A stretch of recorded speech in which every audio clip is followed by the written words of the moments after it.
ദൈവം ഈ രാജ്യത്തെ ശത്രുക്കളിൽ നിന്നും വരൾച്ചയിൽ നിന്നും നുണകളിൽ നിന്നും രക്ഷിക്കട്ടെ എന്ന് പ്രാർത്ഥിച്ചത് 2500 വർഷങ്ങൾക്ക് മുൻപ് ഇന്നത്തെ ഇറാനൊക്കെ ഉൾപ്പെടുന്ന പേർഷ്യൻ സാമ്രാജ്യത്തിൻ്റെ രാജാവായിരുന്ന ഡാരിയൂസ് ദ ഗ്രേറ്റ് എന്ന് പറഞ്ഞുള്ള രാജാവാണ്.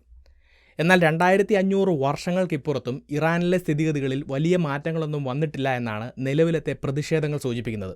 ഇപ്പോൾ നമ്മൾ വാർത്തകൾ നോക്കുകയാണെങ്കിൽ കഴിഞ്ഞ 2 ആഴ്ചയിലധികമായി ഇറാനിൽ വലിയ രീതിയിലുള്ള ഭരണവിരുദ്ധ പ്രതിഷേധങ്ങളാണ് നടക്കുന്നത്. ഏകാധിപതിക്ക് മരണം എന്ന മുദ്രാവാക്യം ഉയർത്തിപ്പിടിച്ചുകൊണ്ട് ഇറാനിലെ 31ലധികം പ്രവിശ്യകളിലെ ഏകദേശം 185ലധികം നഗരങ്ങളിലെ ആയിരക്കണക്കിന് ആളുകളാണ് തെരുവിലേക്ക് ഇറങ്ങി വലിയ രീതിയിലുള്ള പ്രതിഷേധങ്ങൾ നടത്തുന്നത്. അപ്പോൾ ഇറാനിൽ ഇതിന് മുന്നേയും വലിയ പ്രതിഷേധങ്ങൾ നടക്കുന്നത് നമ്മൾ വാർത്തകളിൽ കണ്ടിട്ടുണ്ട്. 2009-ലും 2018-ലും 2022-ലും എല്ലാം പ്രതിഷേധങ്ങൾ നടക്കുമ്പോൾ അവിടുത്തെ റെജീം, അവിടുത്തെ അധികാരികൾ ഇതിനെ വലിയ രീതിയിൽ അടിച്ചൊതുക്കുകയാണ് ചെയ്തത്. ഇപ്പോഴും അതേ തരത്തിലുള്ള നിലപാടുകൾ അവിടുത്തെ റെജീമിൻ്റെ ഭാഗത്തുനിന്ന് വരുന്നുവെന്ന് വാർത്തകളിൽ നമ്മൾ കാണുന്നുണ്ട്. ഇപ്പോൾ തന്നെ നോക്കുകയാണെങ്കിൽ ഇറാനിൽ വലിയ രീതിയിലുള്ള ഒരു ഇൻ്റർനെറ്റ് ബ്ലാക്ക് ഔട്ടാണ് നടക്കുന്നത് എന്ന് മാത്രമല്ല, പല ഹ്യൂമൻ റൈറ്റ്സ് ഓർഗനൈസേഷൻസും പറയുന്നത് 100ലധികം ആളുകൾ ഈ അടിച്ചമർത്തലിൻ്റെ ഭാഗമായി മരണപ്പെട്ടിട്ടുണ്ട്. ഏകദേശം 2600ലധികം ആളുകൾ ഇതിൻ്റെ ഭാഗമായി അറസ്റ്റ് ചെയ്തിട്ടുണ്ട്. ഇറാനിലെ ആശുപത്രികളെല്ലാം പേഷ്യൻസിനെ കൊണ്ട് നിറഞ്ഞിരിക്കുകയാണ് എന്നൊക്കെയാണ്. അപ്പോൾ ഇത്തരത്തിൽ ഈ പ്രതിഷേധവും അടിച്ചമർത്തലും മുന്നോട്ട് പോകുമ്പോൾ ഒരു പക്ഷേ ഇപ്പോഴുള്ള ഈ പ്രതിഷേധം ഇറാനിൽ ഒരു അധികാര മാറ്റത്തിന്, ഒരു വലിയ അട്ടിമറിക്ക് കാരണമായേക്കാം എന്നുള്ള രീതിയിലുള്ള വാർത്തകളും പുറത്തു വരുന്നുണ്ട്. അപ്പോൾ ഇപ്പോൾ ഇറാനിൽ നടക്കുന്ന ഈ പ്രതിഷേധങ്ങളുടെ കാരണം എന്താണ്? എന്തുകൊണ്ടാണ് ഈ പ്രതിഷേധങ്ങൾ വ്യത്യസ്തമാണ് എന്ന് പറയുന്നത്? എന്തുകൊണ്ട് ഇത് അധികാര മാറ്റത്തിലേക്ക് നയിക്കുമെന്ന് പറയുന്നു? അപ്പോൾ ഇത്തരത്തിലുള്ള ചോദ്യങ്ങൾക്കുള്ള ഉത്തരമാണ് ഇന്നത്തെ ഈ വീഡിയോയിലൂടെ വിശദീകരിക്കുന്നത്. നമുക്ക് വീഡിയോയിലേക്ക് കടക്കാം. My name is Alex. What I do is explain. Welcome to അലക്സ്പ്ലെയിൻ.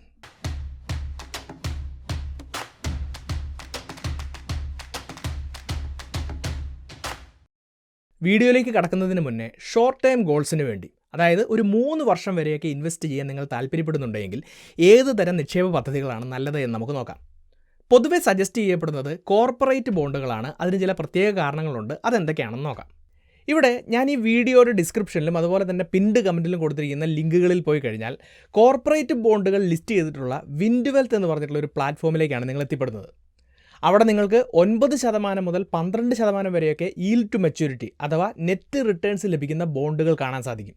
ഇനി ഇവിടെ മെച്യൂരിറ്റി പീരീഡ് നോക്കിയാൽ 3 മാസം മുതൽ 3 വർഷം വരെയൊക്കെ മെച്യൂരിറ്റി പീരീഡുള്ള ബോണ്ടുകളാണ് കാണാൻ കഴിയുക. പിന്നെ ഇവിടെ പല ബോണ്ടുകളിലും 1000 രൂപ മുതലൊക്കെ ഇൻവെസ്റ്റ് ചെയ്യാൻ കഴിയും. ചിലതിൽ 10,000 രൂപ മുതലും ചിലതിൽ 1,00,000 രൂപ മുതലൊക്കെ ഇൻവെസ്റ്റ്മെൻറ്റ് നിങ്ങൾക്ക് ആരംഭിക്കാൻ സാധിക്കും. ഇനി ഇവിടുത്തെ മറ്റൊരു പ്രത്യേകത, നിങ്ങൾക്ക് ഇതിൻ്റെ ഇൻട്രസ്റ്റ് എങ്ങനെ വേണമെന്ന് തീരുമാനിക്കാം. മാസാമാസം വേണോ അതോ 3 മാസം കൂടുമ്പോൾ അല്ലെങ്കിൽ ക്വാർട്ടർലി വേണോ എന്നൊക്കെ അനുസരിച്ച് നിങ്ങൾക്ക് ബോണ്ടുകൾ തിരഞ്ഞെടുക്കാൻ വേണ്ടി സാധിക്കും. ഇനി ഈ വിൻഡ് വെൽത്ത് പ്ലാറ്റ്ഫോമിൽ ലിസ്റ്റ് ചെയ്തിട്ടുള്ള എല്ലാ ബോണ്ടുകളിലും ഈ കമ്പനി തന്നെ, വിൻഡ് വെൽത്ത് തന്നെ സ്വയം 2% ഇൻവെസ്റ്റ് ചെയ്യുന്നുണ്ട്. അതുകൊണ്ട് അവർക്ക് അത്രത്തോളം വിശ്വാസമുള്ള ബോണ്ടുകളാണ് അവർ തിരഞ്ഞെടുക്കുന്നതും നമുക്ക് മുന്നിൽ അവതരിപ്പിക്കുന്നതും എന്നുള്ളത് മനസ്സിലാക്കുക.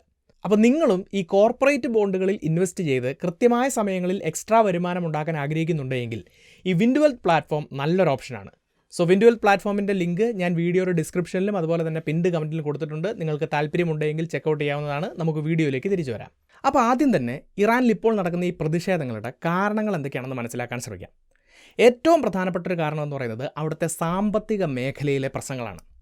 ഇപ്പോൾ തന്നെ റോയിറ്റേഴ്സ്, എക്കണോമിക് ടൈംസ് പോലെയുള്ളവർ റിപ്പോർട്ട് ചെയ്യുന്നത് 2025 തുടക്കത്തിൽ $1 എന്നുള്ളത് 8 ലക്ഷം ഇറാനി റിയാൽ ആയിരുന്നത് 2025 അവസാനത്തിൽ $1 എന്നുള്ളത് 14 ലക്ഷം ഇറാനി റിയാൽ എന്നുള്ള രീതിയിൽ കൂപ്പുകുത്തുകയാണ്.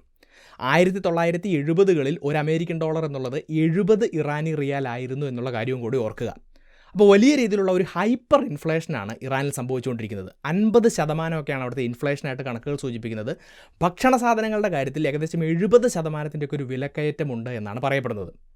ഇനി ഇത് മാത്രമല്ല, വിദേശ നാണ്യത്തിൻ്റെ കാര്യത്തിലും വലിയൊരു പ്രതിസന്ധി അവർ നേരിടുകയാണ്. ഡോളറൊക്കെ കയ്യിലുള്ള ആളുകൾ അത് എക്സ്ചേഞ്ച് ചെയ്യാൻ തയ്യാറാവുന്നില്ല. ഇത്തരത്തിൽ ഈ റിയാലിൻ്റെ വില താഴേക്ക് പോകുന്നതുകൊണ്ട് എക്സ്ചേഞ്ച് ചെയ്യാൻ വേണ്ടി തയ്യാറാവുന്നില്ല. അപ്പോൾ ഈ ഒരു സാഹചര്യത്തിൽ ഇറാനിലെ കച്ചവടക്കാരുടെ ഭാഗത്തു നിന്നും വലിയ രീതിയിലുള്ളൊരു പ്രതിഷേധം ഗവൺമെൻറ്റിനെതിരെ ഉണ്ടാവുകയാണ്.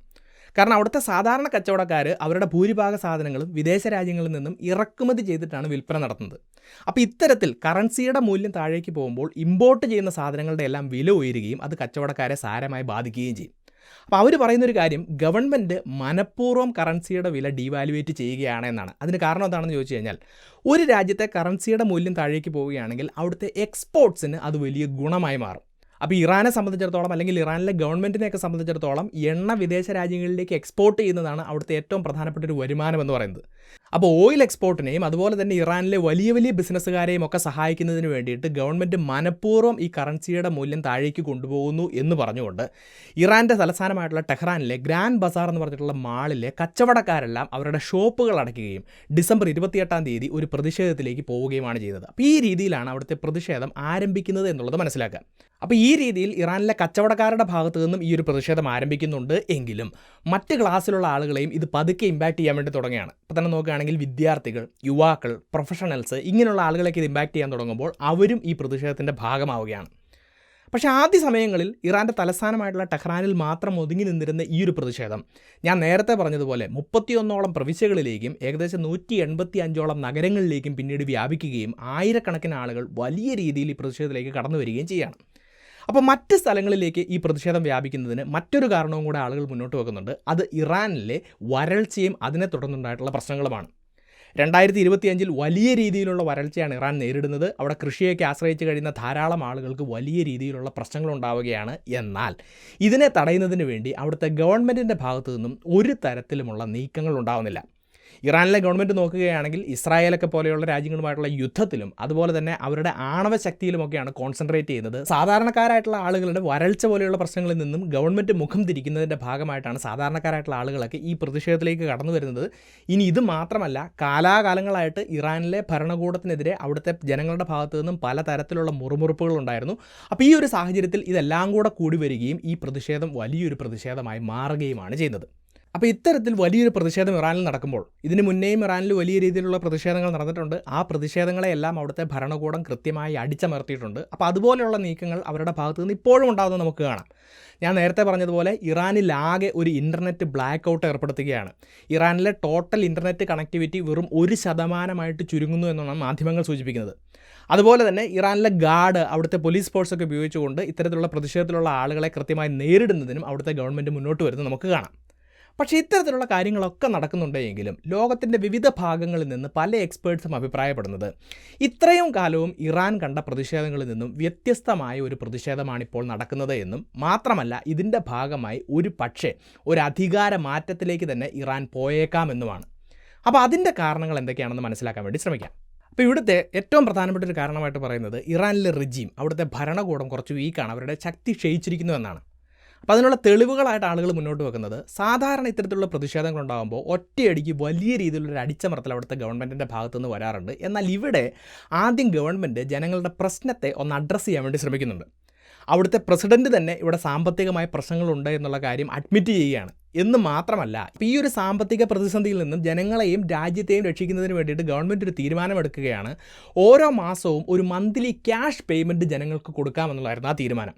പക്ഷേ ഈ തീരുമാനം ജനങ്ങൾ അംഗീകരിച്ചില്ല എന്ന് മാത്രമല്ല, പ്രതിഷേധം കൂടുതൽ ശക്തമാക്കുകയാണ് ചെയ്തത്. കാരണം എന്താണെന്ന് ചോദിച്ചു കഴിഞ്ഞാൽ ഓരോ മാസവും $7 തുല്യമായിട്ടുള്ള ഒരു ക്യാഷ് പേയ്മെൻറ്റ് കൊടുക്കാമെന്നായിരുന്നു ഗവൺമെൻറ് തീരുമാനിച്ചത്. അപ്പോൾ ജനങ്ങളെ കളിയാക്കുന്നത് പോലെയാണ് അവർക്ക് തോന്നുന്നത്. അതിൻ്റെ ഭാഗമായിട്ട് ഈ പ്രതിഷേധം കൂടുതൽ ശക്തിപ്പെടുകയാണ്.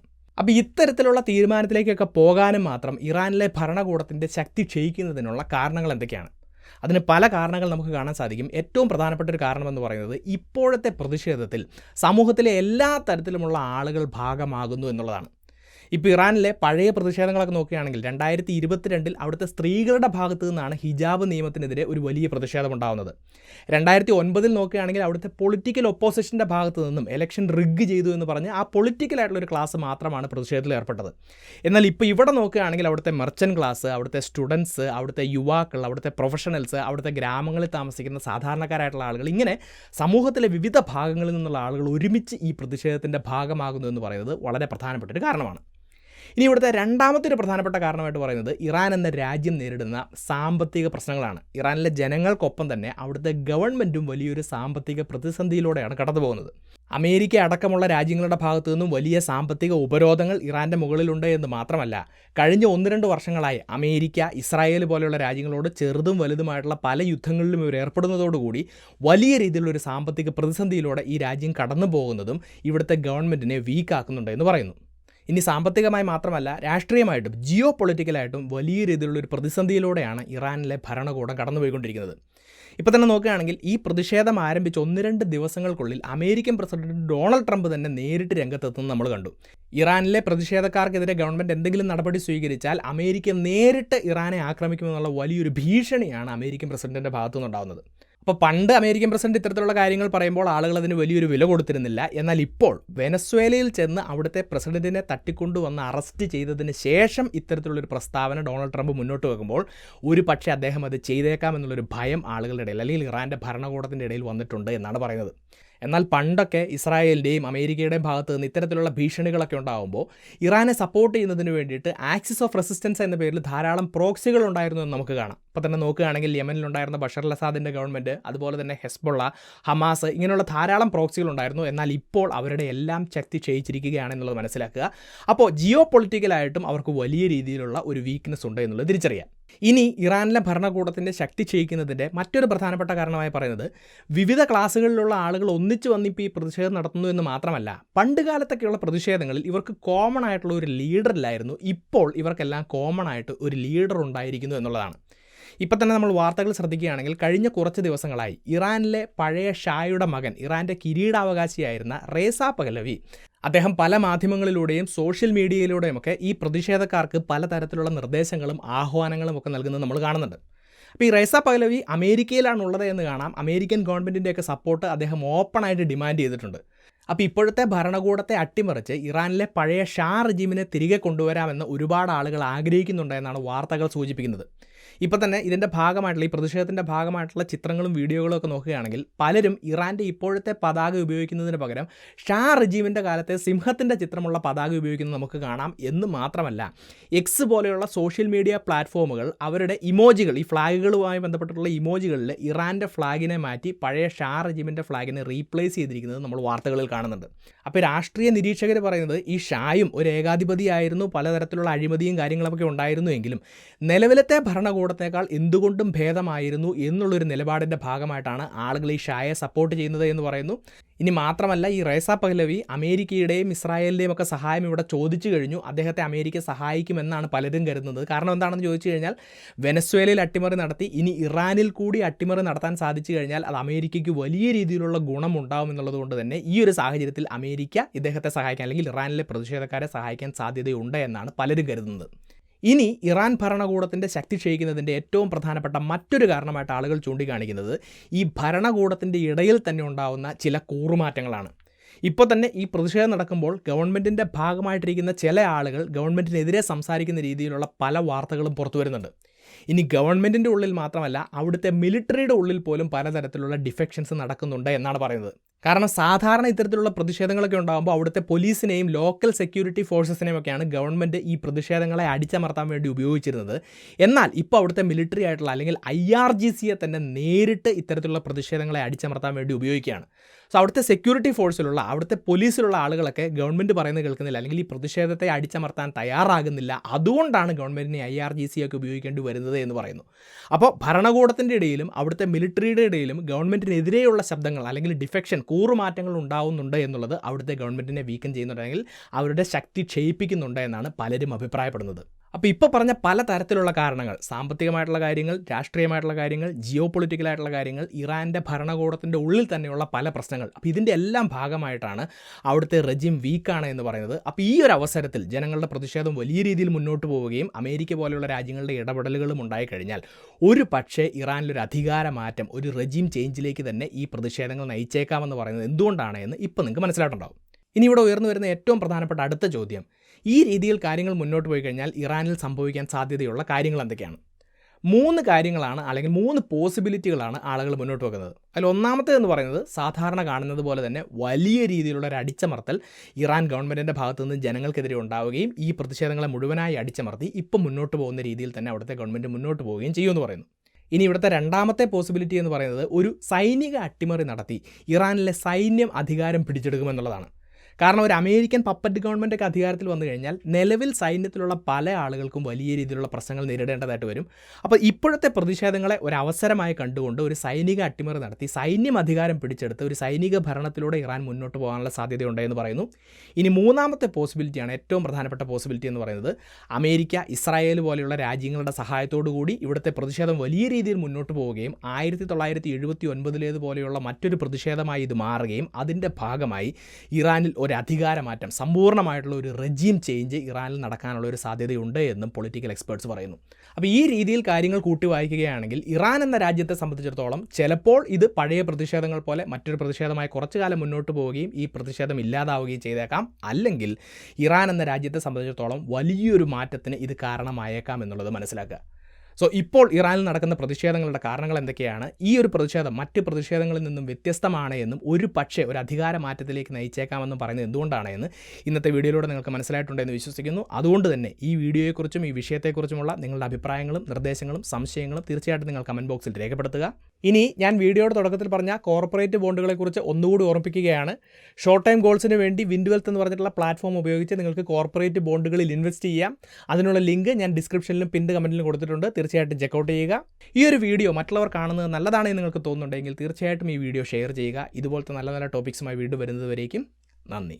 Investments in debt securities, municipal debt securities, securitized debt instruments are subject to risks, including delay and/or default in payment. Read all the offer-related documents carefully.